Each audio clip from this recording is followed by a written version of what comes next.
네, 댓글화 시간입니다. 아, 이렇게 또 화상으로 화상 연결? 어쨌든 간에 이 야구나가 첨단 기술을 이렇게 도입해서 첨단 기술이에요. 다른 사람들 다 아는 기술인데 단체 영상통은 뭐 다 할 줄 아는데 뭘. 장순아 이렇게 여러 명이서 들어가서 하는 거 알고 계셨어요? 아, 당연하죠. 우리 가족들도 그렇게 하는데. 아, 그래요? 자, 그래서, 저희 댓글화 시간인데, 저희 질문 받기 전에, 말씀드리기 전에, 댓글화에 올라온 글부터 한번 또 소개를 해드리도록 하겠습니다. 저는 지금, 미야자키에 있고요. 우리 스나는 지금 한국에 있는데, 자, 어떤 글이냐면, 지난주 저희가 그 얘기를 드렸잖아요. 좀 불편을 드려서 소리로만 이제 듣는 분들 계시는데, 그 얘기가 있어가지고, 그 얘기를 좀 올라왔었는데, 아무튼 좀 다시 수정되게 감사하다는 얘기가 있었고, 플립소리님께서 이렇게 적어주셨습니다. 강캐님 마지막에 실전 감각 너무 웃겼어요. 우리 강캐님은 지난 몇 년 동안 야구라의 스프링 캠프였군요. 우리 강캐님의 시범 경기는 그럼 일본에서 중계할 때부터 역시 우리 장순아님 설명 너무 잘하십니다. 수년 동안 구독해서 보고 있는데 잘 보고 있습니다. 참 그리고 강캐님 저번에 크보 오프너에서 그러니까 전력 분석할 때 야구라와 달리 준비를 너무 열심히 해서 놀랐어요. 장순아의 말대로 저도 놀랬음. 선배 앞에서 준비 많이 했다는. 아니 크보 프로를 보신 분들이 이제 그렇게 올리신 거예요? 강캐가 준비를 잘했다고? 그러니까요. 좀 많이 보셨던 것 같고요. 그러니까 제가 좀 날카로운 부분들을 많이 지적하지 않았습니까? 날카로운 얘기를 했다고요, 본인이? 제가 야, 너 너무한 거 아니냐? 그러니까 좀 많은 분들이 크보 오프너와 제가 이 두산 베어스 이 베어스 TV의 중계를 보시면서 강캐가 야구라 때는 좀 다른 느낌이다 이런 얘기를 많이 하셨습니다. 아, 야. 제 칭찬이었고요. 자화자찬이네. 자, 그러면 바로 이제 질문 들어갈게요. 지금 장순아도 지금 질문 있죠? 보이시죠? 네. 루카 우님께서 보내주셨습니다. 스프링 캠프 맞이 질문입니다.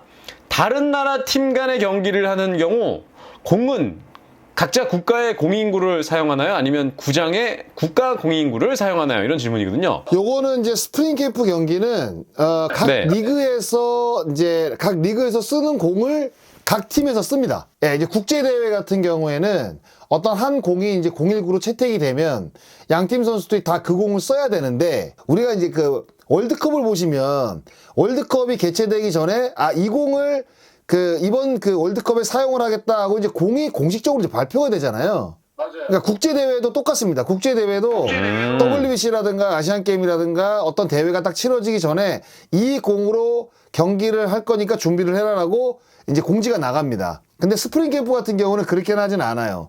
왜냐하면 사실 연습 경기이기 때문에 일본 팀은 일본 팀 공을 쓰고 한국 팀은 한국 팀 공을 씁니다. 이렇게 하는 경우들이 그렇군요. 예.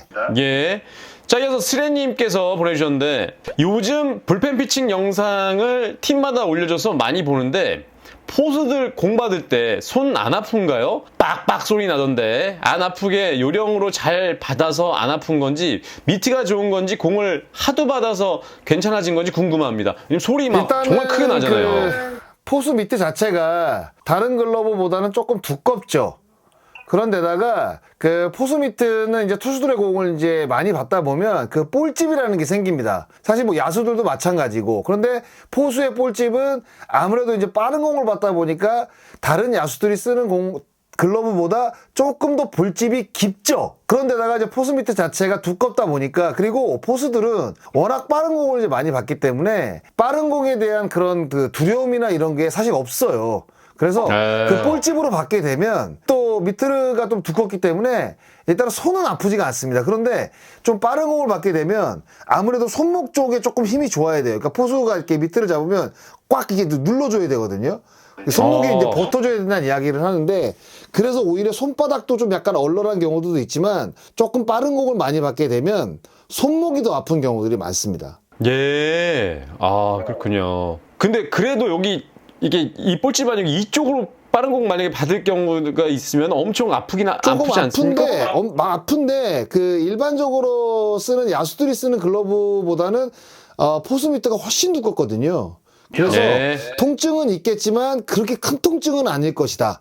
예, 요렇게 볼 수가 있겠습니다. 알겠습니다. 자, 질문은 이렇게 두 가지 질문이 올라왔는데, 자, 이렇게 답을 드렸고, 자, 이제 본격적으로 들어가서 MLB 파크에 어떤 글들이 지금 올라왔는지 살펴보겠습니다. 자, 이제 연습 경기가 막 시작되면서, 또 야구의 열기가 조금씩 또 올라가는 것 같은데, 먼저 최고위부터 한번 보겠습니다. 열기가 시작됐다고 봐야죠. 그렇죠. 네, 그럼요. 그 밑에 안치홍 세아다 보겠습니다. 안치홍 세아다. 안치홍 선수가 어제 경기에 출장을 했거든요. 근데 네. 병살타를 치는 모습을 제가 좀 봤고, 근데 안치홍 선수도 이제는 진짜 베테랑이잖아요. 그래서 네. 지금은 뭐 제가 지난주에도 말씀을 드렸지만 베테랑들이 이제 몸을 만들고 이제 실전을 한 경기 두 경기씩 이제 치르는 상황입니다. 그러니까 컨디션이 조금씩 이제 좋아질 거예요. 예. 이제 뭐 단 한 경기 뛰었기 때문에 이게 한 경기로 안치홍 선수가 올해 좀 부진할 것이다. 그리고 예전만큼 못할 것이다. 이렇게 섣불리 판단하는 거는 저는 금물이라고 생각합니다. 네. 네. 공은 금물이다. 하나이글스 이야기 계속 이어가 보죠. 이도윤 갖고 1년 못 굴립니다라고 쓰셨는데, 그렇죠. 아무래도 이도윤 선수가 그동안에 한화이글스 주전 유격수였죠. 그런데 이제 좀 경험도 적고, 아무래도 강팀이 되기 위해서는 센터라인이 강해야지 강팀이 된다는 이야기가 있는데, 심우준 선수는 그 중심의 중심이거든요. 그리고 네. 심우준 선수는 사실 뭐 어렸을 때 입단을 해서 KT에서 주전 유격수를 계속 봐와다가 이제 상무를 갔다가 제대 왔기 때문에 이게 사실 유격수로서는 많은 경기를 사실 소화한 선수라고 봐야 돼요. 그러니까 이도현 선수하고 비교하기에는 아무래도 심우준 선수가 조금 더 노련하다고 봐야겠죠. 그런데 이제 네. 이제 첫 경기를 치르고 보니까 아무래도 이제 이도현 선수보다는 심우준 선수가 조금 더 안정된 플레이를 해줄 수 있겠구나. 그리고 그래서 이제 영입을 했구나. 약간 이제 하나 팬들은 그렇게 생각을 하시는 것 같아요. 근데 아마 네네. 점점 몸을 만들고 있는 상황이라 시간이 지나고 날씨가 좀 따뜻해지면 심우준 선수는 지금보다 훨씬 더 좋은 성적을 낼 가능성이 전 높다고 봅니다. 엄상백 선수도 뭐 마찬가지겠죠? 그런 것 네. 때문에 또 하나가 심우준 선수를 또 영입을 한 거고요. 그 밑에 보겠습니다. 벌써 눈도장 찍은 156km 신인 이렇게 관심 받을 줄 몰랐다. 라이브 피칭 때 153 찍었다는 얘기가 좀 올라와 있긴 한데. 네, 그런데 이제 고등학교 성적은 여기 보니까 그렇게 뛰어나지가 않네요. 예. 네, 가다듬어야 될 부분들이 이제 많은 사실 유망주로 이제 평가를 받았는데 그래도 나름대로 빠르게 좀 프로에 적응을 하는 게 아닌가라는 생각이 들고 일단은 빠른 공을 던진다는 거는 투수들에게는 큰 장점이죠. 그리고 네. 감독 입장에서는 특히 이제 불펜으로 쓸 투수들 같은 경우에는 제구도 되지만 만약에 이제 빠른 공까지 갖고 있다고 한다면 이제 불펜에서 사용하기가 굉장히 좋죠. 감독 입장에서는. 그러니까 김영호 선수가 이제 입단한 이제 신인이지만 그래도 이렇게 빠른 공을 또 보여주고 나름대로 이제 제구가 잡힌 모습을 보여준다면 당현식 선수가 지금 인대 파열이라는 진단이 나온 상황이라 이렇게 이제 김영호 선수처럼 뭔가 이제 캠프에서 감독 눈도장을 좀 받은 선수들이 아무래도 시범 경기 때만 조금 좋은 성적을 낸다고 한다면 바로 이제 개막전 엔트리에 합류가 되면서 시즌 초부터 이제 불펜 투수로 활약할 수 있는 가능성이 지금 높아진 상황이죠. 예. 투수 얘기들이 나와서 잠깐 제가 얘기를 드리자면, 제가 이제 중계방송 하면서 이영화 선수랑 그리고 최원준 선수랑 이제 중계방송을 잠깐 했었는데, 객원 해설위원으로. 이 두 선수한테 물어봤어요. 그, 피치클락에 대해서, 좀 쫓기지 않냐, 어떻게 생각하냐 물어봤는데, 두 선수가 똑같이 하는 얘기가 그냥 원래 패턴대로 던지면 크게 문제 없다라고 이렇게 얘기를 하더라고요. 그래서, 그렇구나. 그렇게 크게 압박을 받지 않는구나 하는데, 이제 홍건희 선수 얘기는 좀 하더라고요. 홍건희 선수 정도는 아마 압박을 좀 받을 것이다. 워낙 좀 느리게 던지니까. 주자가 나갔을 경우에는 지금 되게 신경을 많이 쓰면서 천천히 던지니까. 근데 그냥 던질 때는 뭐 큰 문제는 없을 거다. 이렇게 얘기를 좀 하더라고요. 그 피치킬락이라는 거는 아무래도 네네. 이제 해보지 않았기 때문에 선수들이 부담을 가질 수 있지만 그 메이저리그 선수들도 이게 지금 빠르게 적응이 됐잖아요. 메이저리그는 네. 우리보다 훨씬 빡빡한 시간에 던져야 되는데 결국에는 극복을 했단 말이에요. 그러면 네. 이거는 준비를 어떻게 하느냐의 문제일 수도 있겠지만 시즌 들어가게 되면 이거 경고 한두 번 받잖아요. 그럼 선수들 정신이 번쩍 들 겁니다. 네, 이거는 당연히 이제 앞으로 이 피치클락은 없어지지 않을 가능성이 높은 이 규칙이거든요. 얼마 전에 발표가 됐죠. 2026년 WBC는 이 피치클락을 메이저리그와 똑같은 방식으로 15초, 18초로 도입을 하겠다고 했어요. 그러면 맞습니다. 그것 때문에 대만이 2초씩 땡겼거든요. 피치클락을. 네. 근데 우리나라는 지금 메이저리그보다 3초가 느리고 5초가 18초, 23초인가? 아마 그러잖아요. 맞아요. 18초, 그렇잖아요. 23초예요. 5초씩3초, 5초씩 느리니까 맞습니다. 이것도 내가 봤을 때 또 내년 2026년 WBC에서는 지금보다 더 빨라진 피치클락을 던져야 되는데 피치클락을 소화를 해야 되는데 과연 그때는 또 어떻게 할 것이냐 이게 참 이야기들이 많아요. 그래서 선수들이 특히 이제 대표팀에 갈 선수들은 지금 이제 KBO 리그에서 던지는 어떤 그 피치클락 속도보다 조금 더 빠르게 준비를 할 가능성이 전 있다고 보고 그렇게 해야 된다고 보고 지금 이제 실전에 들어간 지 이제 얼마 안 됐잖아요. 한두 경기 네. 치르면서 피치클락에 대해서 계속 생각을 하고 던져야 돼요. 이게 그 주자가 없을 때는 사실 상관이 없는데 주자가 좀 몰리고 그리고 어떤 위기 상황이 되면 이 피치클락을 순간적으로 까먹을 수가 있거든요. 네. 그러니까 볼 배합을 먼저 생각을 하다 보면 타자 누구와 그렇죠. 지금 상대를 해야 되는데 공을 어떻게 던질까 이제 생각을 하다 보면 피치클락을 넘어설 수가 있거든요. 그러니까 그런 것들을 지금부터 이제 뭐 연습 경기, 시범 경기 들어갔을 때 적응을 해서 정규리그 때는 이 피치클락으로 인해서 투수들이 좀 불이익을 덜 받는 그런 상황들이 좀 나왔으면 좋겠습니다. 이게 아마 시즌 초반에는 공을 던지지 않고 볼 판정을 받을 가능성이 전 있다고 보거든요. 그래서 그 불상사를 없애려면 지금 실전 모드에 들어갔으니까 지금부터라도 이 피치클락에 대해서 확실한 적응이 좀 필요하다고 생각을 합니다. 뭐 홍건희 선수가 뭐 약간 템포가 느려서 걱정이 된다는데 아무래도 홍건희 선수도 제가 봤을 때 철저하게 아마 준비하고 나올 것으로 예상이 돼요. 근데 연습 경기는 지금 피치클락을 전혀 도입시키지 않고 있는데 시범 경기 때는 그게 좀 도입이 되겠죠? 아무래도 시범 경기는 해야죠. 당연히. 네. NC 5강 예측은 진짜 한 명도 못 봤네요. 하나는 5위 안에 들 거라고 생각하는 사람이 더 많고 롯데 SSG까지는 드문드문 가끔 5위 예측하는데 NC 다이노스는 진짜 5강 예측 넣은 사람이 한 명도 없네요. 롯데하고 SSG는 이렇게 간혹 이렇게 들어가 있는 경우를 제가 봤는데 아마 키움하고 NC는 5강 후보로 꼽은 사람이 한 명도 없을 겁니다. 근데 작년에 그 SBS 스포티비 이동현 위원이 유일하게 그 삼성을 5강 후보로 꼽았다고 하더라고요. 아, 다른 위원들은 하나도 안 꼽았는데 그러니까 그런 경우가 또 나오지 말란 법은 없잖아요. 그럼요. 삼성도 그러니까 정말 NC와 키움이 지금 뭐 상대적으로 다른 팀과 비교를 했을 때 전력이 약하다는 평가는 어쩔 수가 없습니다. 왜냐하면 시즌 전에 평가를 봤을 때는 당연히 다른 팀보다 밀린다는 거는 사실이고 그런데 예. 삼성이 작년에 보기 좋게 뒤집었잖아요. 그걸. 그럼 NC와 키움도 못하라는 법은 없어요. 그래서 결국에는 예측은 예측일 뿐 저는 뚜껑은 열어봐야지 안다. 또 감독도 바뀌었으니까 이호준 감독이 또 뭔가 또 일을 낼 수도 있지 않을까라는 생각도 해보고요. 그럼요. 기대를 해볼만 하죠, 분명히. 그러니까요. 올해 박 터지는 삼성 외야 한 자리, 맞아요. 박 터지는 지금 삼성 외야 한 자리. 요거는 이제 제가 박지만 감독한테 직접 들은 얘기인데, 뭐 중견수는 김지찬이고, 그리고 이제 구자욱 선수는 이제 우익수나 뭐 좌익수 쪽으로 갈 거고, 이제 한 자리를 놓고, 뭐 이성규라든가, 뭐 윤정빈, 그 다음에 작년에 좀 좋지 못했던 김성윤, 그 다음에 이성규. 김한건 선수도 작년에 포스트잇도 잘했잖아요.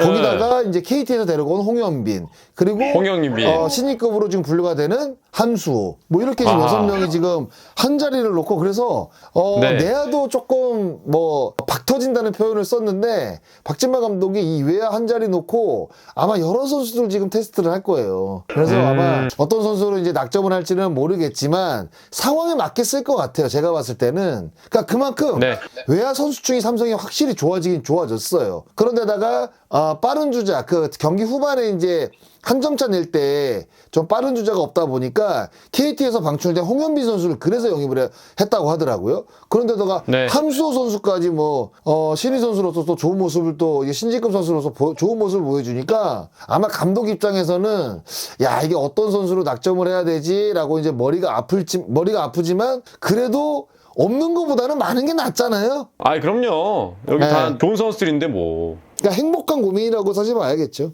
예. 하나의 외야 줄 자원은 타 팀에도 없어요. 이거 볼까요? 하나의 주전이 중견수 플로리얼 고정 코너 외야가 그렇죠. 김태현 최인호인데 타팀 백업 중 김태현 최인호보다 성적 좋은 외야가 거의 없다시피 합니다. 저 두 명보다 나은 선수가 아니면 하나가 틀드할 이유가 없고 저 둘 윗급이면 타팀에서 내놓지를 않죠. 진짜 대수비 대주제형 소스 틀드는 가능해도 타팀도 저 윗급 줄 자원이 없어요. 그렇죠. 뭐 이렇게 다른 팀들도 이렇게 이제 선수층을 보면 뭐 주전 라인업은 확실히 강한데 그 이외에 이제 선수들을 보면 주전급을 위협할 수 있는 선수들 간혹 보이지만 진짜 그렇게 많이 보이지는 않습니다. 그러니까 그런 선수들을 이제 트레이드해서 데려올 바에는 오히려 그냥 우리 팀에서 계속 쭉 지켜보고 가능성을 인정받았던 선수를 오히려 조금 더 가다듬어서 기용하는 게 오히려 조금 더 저는 효율적이라고 봐요. 아니 근데 말이 다 맞는 말이네요. 왜냐면 저 위보다 좋은 선수는 뭐 안 보낼 거고 당연하죠. 밑에 선수들은 또 없고 그러면 그럴 바에는 키워 쓰고 뭐 이게 맞는 말이네 뭐. 당연하죠. 그러니까 오히려 이제 김태현 선수는 작년에 타격이 어느 정도는 한 단계 상승을 했고 최인호 선수도 지금 계속 최근 한 2년간 지금 뭐 기회를 많이 부여받고 있는데 이게 들쑥날쑥했거든요. 근데 이제 김병무 감독이 만약에 낙점을 해서 쓴다고 한다면 최인호 선수 좀 밀어줄 겁니다. 근데 제가 그 질문도 했거든요. 김병무 감독한테. 아 그래요? 그랬더니 원래 고정 라인업을 진짜 좋아해요. 김병무 감독이. 원래 좋아하시잖아요. 네, 그런데 코너 외야 한 자리는 주전으로 낙점을 하면 그 선수를 쓸 겁니까? 아니면 바꿀 겁니까? 했더니 시즌 초반에는 그러니까 선발이 어떤 선수가 이제 나오느냐에 따라서 그 상황에 맞게 외야를 기용을 한다고 하더라고요. 그렇게 생각을 갖고 있대요. 네, 그러니까 선발 투수에 따라서 어떤 선수가 이제 그 왔다 갔다 해서 이제 경기를 나가다 보면 그 선수들 가운데 이제 눈에 띄는 선수가 있을 거란 말이에요. 그러면 그 선수를 제가 봤을 때는 김병무 감독이 딱 주점으로 낙점해서 이제 치를 가능성이 있다는 거죠. 그래도 이 김태현 선수랑 최인호 선수가 가장 강력한 거죠 지금 상황에서는. 그렇죠. 가장 1순위라고 봐야겠죠. 네, 두 선수가 강력하다. 네네. 아, 요거만 보겠습니다. 요거 이범호가 이유성 포기하면 1번 타자 생기긴 함. 요거 한번 보겠습니다. 그러니까 이창진 선수가 출루율이 좋아요. 그러니까 네. 공을 되게 잘 보는 선수입니다. 이창진 선수가. 그래서 이범호 감독도 이제 좌투수가 올라왔을 때 이창진 선수를 믿고 이제 기용을 하죠. 그런데 확실한 어떤 그 임팩트가 좀 이렇게 강하지 않은 선수이기 때문에 아마 이창진, 이우성으로 조금 기울지만 상황에 따라서는 이창진 선수가 많은 경기 선발 라인업에 이름을 올릴 가능성도 저는 충분히 있다고 봅니다. 이거는 기아의 큰 강점이죠. 어떻게 보면 10개 팀 가운데 선수층이 가장 두텁거든요. 그러니까 다른 팀의 부러움을 살 정도니까 뭐 그 정도로 두터운 선수층을 갖고 있어서 이렇게 보더라도 내야 백업도 좀 좋은 것 같고 그리고 뭐 포수는 뭐 김태구 한준수면 리그에서도 뭐 탑5 안에 들어가는 정도니까 정말 각자의 개성이 굉장히 뚜렷한 사실 이 안방이거든요. 근데 전체적으로 보면 확실히 주전과 비주전의 실력 차이가 가장 적은 팀이 저는 기아라고 봐요. 그러니까 어떤 선수가 빠졌을 때 그 공백을 정말 티 안 나게 메워줄 수 있는 선수들이 굉장히 많다. 그거는 한 시즌을 치르는 데 있어서 기아의 가장 큰 장점으로 작용될 가능성이 높다라고 보기 때문에 기아는 결국에 강팀이다. 그래서 우승 후보로 거론이 되는 거다. 그렇게 정리하겠습니다. 자, 이렇게 해서 저희 데꾸라 질문과 함께 또 MLB 파크까지 다 살펴봤고요. 멀리서 오셨는데 고생 많이 하셨어요. 이제 좀 쉬셔야죠. 들들 볼까? 집에 계시다고 해서 안심하지 마시라고요. 아니요, 저는 이제 오늘 이제 강성철 아나운서하고 이제 그 영상 통화를 했잖아요. 네네. 그 영상 통화를 다음 주 일요일에 할 겁니다. 그러니까 강성철 아나운서를 차단으로 걸어놓고요. 일주일간. 차단을 걸어놓고 야구라 찍는 요때만 제가 다시 차단을 풀어드리도록 하겠습니다. 아, 예. 잠깐 좀 묶어놓으실 거군요. 메시지로 연락하세요. 알겠습니다. 예, 그럼 저 일단 일주일 동안 또 좀 잘 좀 지내시고요. 예. 한국에서 맛있는 거 좀 드시고 좀 쉬고 계십시오. 네, 마치기 전에 저희 좋아요, 구독 좀 부탁드리면서 정중히 부탁드리면서 여기서 마치도록 하겠습니다. 야구로 안 된다. 데꾸라! 요! 위드 카카오!